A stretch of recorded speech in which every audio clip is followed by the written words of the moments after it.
स्वामी विवेकानंद जी ने कहा कि जिंदगी का रास्ता बना बनाया नहीं मिलता है, स्वयं को बनाना पड़ता है और जिसने जैसा रास्ता बनाया उसे वैसी ही मंजिल मिलती है।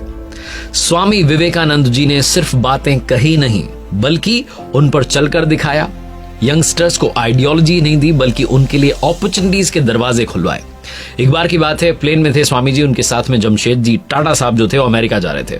स्वामी जी शिकागो जा रहे थे स्पीच देने के लिए और तब बातचीत हुई। जमशेद जी टाटा से पूछा स्वामी जी ने कि आप किस पर्पस से जा रहे हैं, उद्देश्य पूछा। जमशेद जी टाटा ने कहा कि मैं बिजनेस आइडियाज को लेकर के वहां जा रहा हूं, डिस्कस करने के लिए जा रहा हूं। तब स्वामी विवेकानंद जी ने कहा कि क्यों ना आप इंडिया में एक स्टील फैक्ट्री की स्थापना करें, क्यों ना आप इंडिया में इंस्टीट्यूट ऑफ साइंस जैसी कोई बड़ी संस्था खोलें। और जब वापस आए जमशेद जी टाटा तो जमशेद जी टाटा साहब ने इंडियन इंस्टीट्यूट ऑफ साइंस की स्थापना की। ये सारा जो कुछ हुआ उसके पीछे का क्रेडिट स्वामी विवेकानंद जी के बड़े आइडियाज को, बड़ी जो सोच है उसको जाता है, क्योंकि उन्होंने युवाओं के बारे में सोचा कि युवाओं को नया रास्ता मिले, हमारे देश के युवा भी बाकी देशों के साथ साथ डेवलप करें। स्वामी विवेकानंद जी जो कि युवाओं के लिए आदर्श हैं, जो कि हर उम्र के व्यक्ति के लिए आदर्श हैं, जो जीवन जीने की राह दिखाते हैं। उनका जन्म 1863 में हुआ 12 जनवरी को कोलकाता में। उनके पिताजी का नाम विश्वनाथ दत्त जी था, माताजी का नाम भुवनेश्वरी देवी जी था।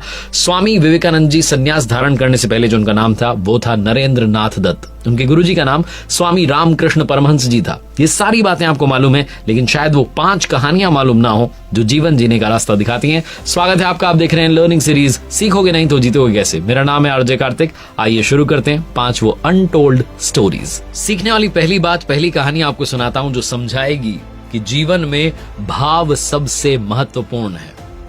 स्वामी विवेकानंद जी को एक राजा ने अपने महल में बुलाया और उनसे एक सवाल किया कि आप लोग ये मूर्ति पूजा क्यों करते हो, मिट्टी की, पीतल की, पत्थर की मूर्ति की पूजा क्यों करते हो? मैं इसमें नहीं मानता, ये सिर्फ एक पदार्थ है, मिट्टी है, पीतल है, पत्थर है, इसमें क्या आपको दिखता है? वो जो राजा साहब बैठे थे उनके सिंहासन के पीछे एक व्यक्ति की तस्वीर लगी हुई थी। स्वामी जी की नजर उस पर पड़ी और उन्होंने पूछा कि ये तस्वीर किसकी है? राजा ने बड़े गर्व से कहा कि मेरे पिताजी की है। तो स्वामी जी ने कहा कि वो तस्वीर उतरवाइए, आपके हाथ में लीजिए। राजा ने सेवक को बुलाया, तस्वीर उतारी गई, राजा के हाथ में आई। स्वामी जी ने कहा अब इस पर थूकिए। राजा को गुस्सा आ गया, उसने कहा आप स्वामी हैं, आप साधु हैं, ऐसी बातें कर रहे हैं, इस पर थूकिए, आप होश में तो है ना, मैं ये काम नहीं कर सकता।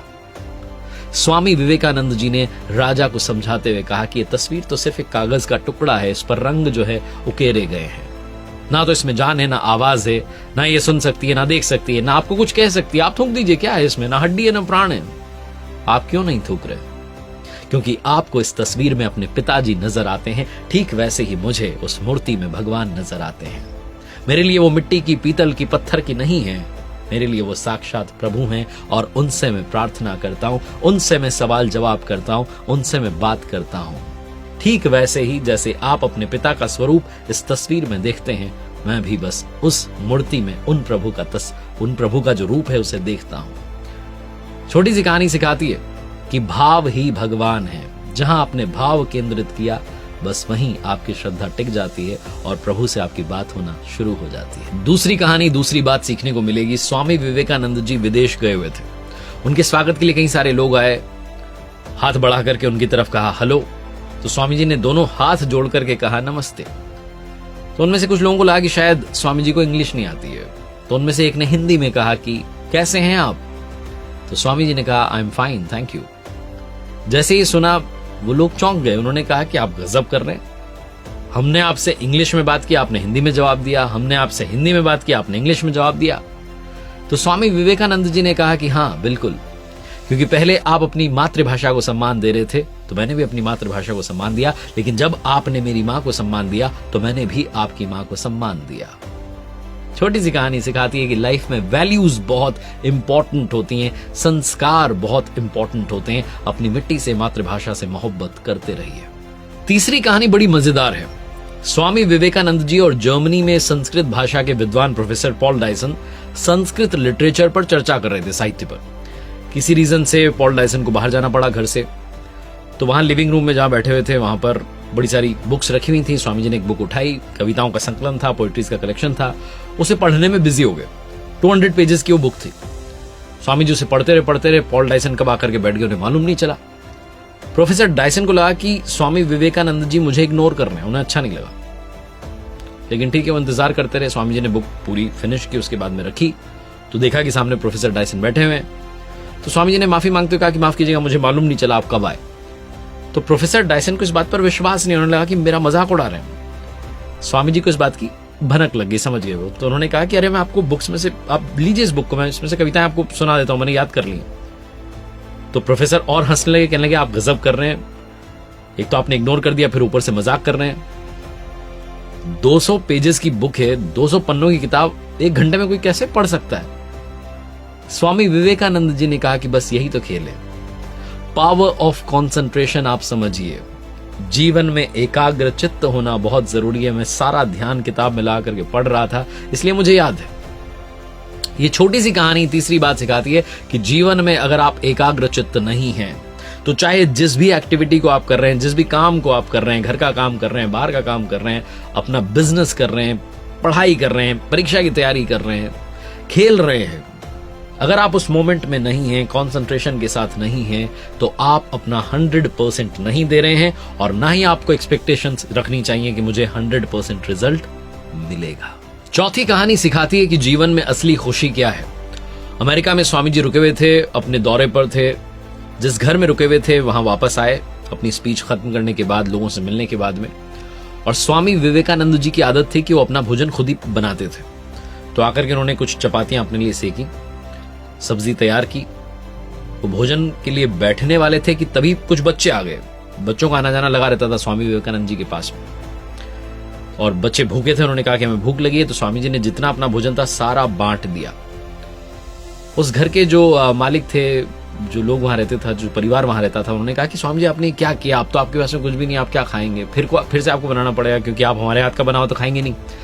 तो स्वामी जी ने कहा कि कौन सी बड़ी चिंता की बात है, रोटी जो है ये तो पेट की ज्वाला शांत करने वाली चीज है, इस पेट में ना गई तो उस पेट में चली गई।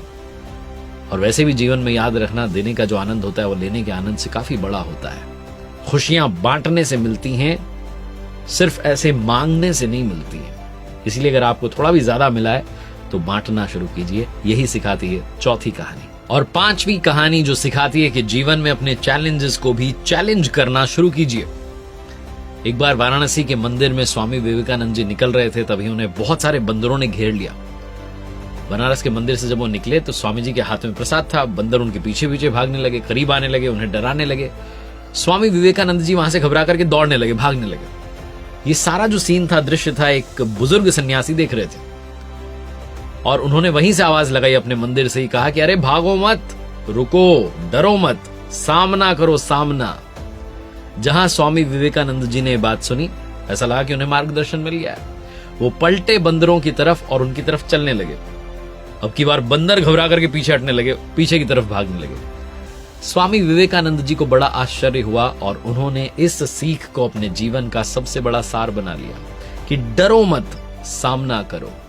अगर आपको जीवन में किसी चीज से डर लगता है, आप भयभीत हैं, आपको लगता है कि समस्या मेरे जीवन में मंजिल तक नहीं पहुंचने देगी, तो उसे घबराइए मत, उसे फेस कीजिए, उसका सामना कीजिए। उस समस्या खुद ब खुद आपसे दूर भाग जाएगी। स्वामी विवेकानंद जी ने अमेरिका के शिकागो में जो वर्ल्ड फेमस स्पीच दी थी, उससे सीखने वाली 5 बातें। सबसे पहली, जब तक आप खुद पर विश्वास नहीं करते तब तक आप भगवान पर भी विश्वास नहीं कर सकते हैं। दूसरी, आप भगवान को कहां खोज रहे हैं अगर आप उन्हें अपने दिल में और दूसरों के हृदय में नहीं देख पा रहे हैं। तीसरी, दिल और दिमाग का अगर टकराव होता है तो हमेशा अपने दिल की सुनिए। चौथी, सच को 1000 तरीकों से बताया जा सकता है लेकिन फिर भी वो सत्य सत्य ही रहेगा। और पांचवी, अगर आप पैसे का इस्तेमाल, अगर आपके पास में ज्यादा पैसा है और उसका इस्तेमाल दूसरों की भलाई में नहीं लगा रहे हैं तो वो पैसा बुराई का ढेर है, उससे जितना जल्दी पीछा छुड़ाएंगे उतना बेहतर होगा।